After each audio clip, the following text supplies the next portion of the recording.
You spend weeks preparing your soil, carefully planting your crops, and watering them consistently. But just as your garden starts to thrive, you spot the damage, leaving you stuck in a frustrating cycle of trying to fix pest problems after they have already started.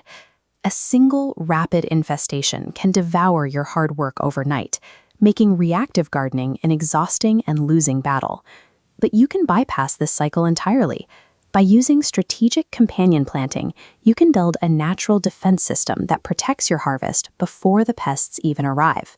To set this up, you only need 3 things: your existing vegetable beds, some basic hand tools, and specific herb and flower seeds. Shifting to an interactive community of plants allows the garden to build its own internal defenses, moving away from the vulnerabilities of a single crop grid.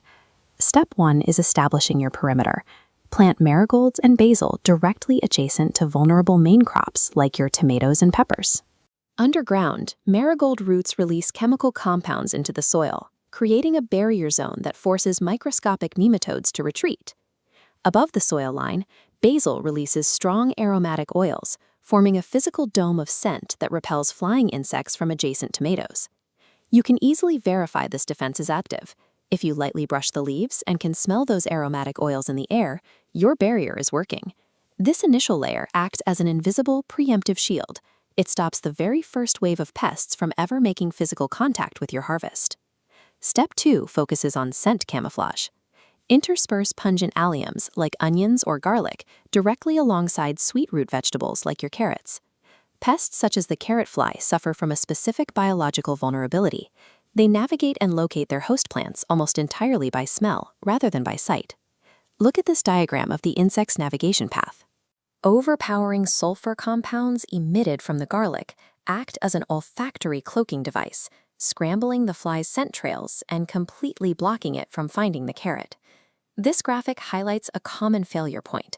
If you plant your defensive crops in isolated blocks on the left, the strategy fails.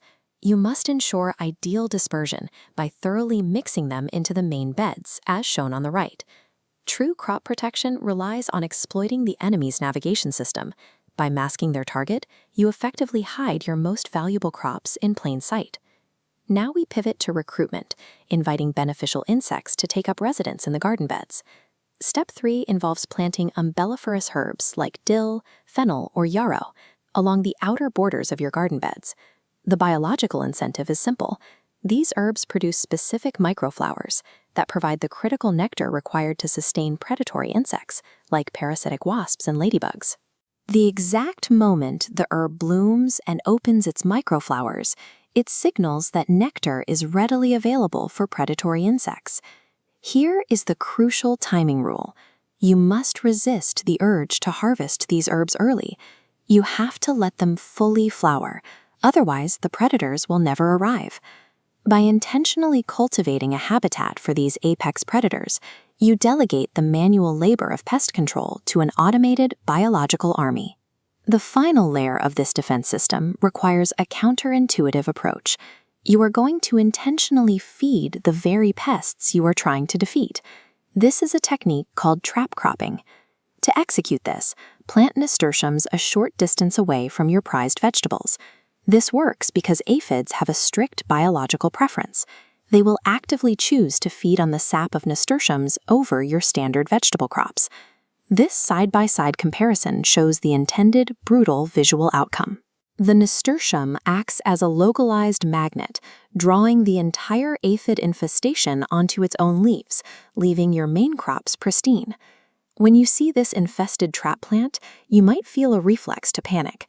Do not panic, and absolutely do not apply any sprays. The heavy damage you see on the trap crop is not a failure.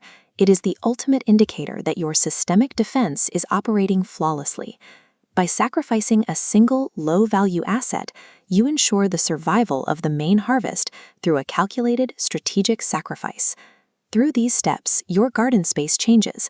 What started as a sterile, highly vulnerable grid is now a biodiverse ecosystem where multiple species occupy the same bed. You have implemented 4 distinct pillars of defense: repelling soil pests, confusing navigation systems, attracting predatory guards, and trapping the stragglers. Now your job shifts to passive observation, watching this complex, interwoven plant life sustain itself against threats without human intervention. Success comes from engineering a balanced environment where no single threat can achieve dominance. Aligning with these intrinsic mechanics reduces the need for constant intervention, letting the plants handle the bulk of their own protection.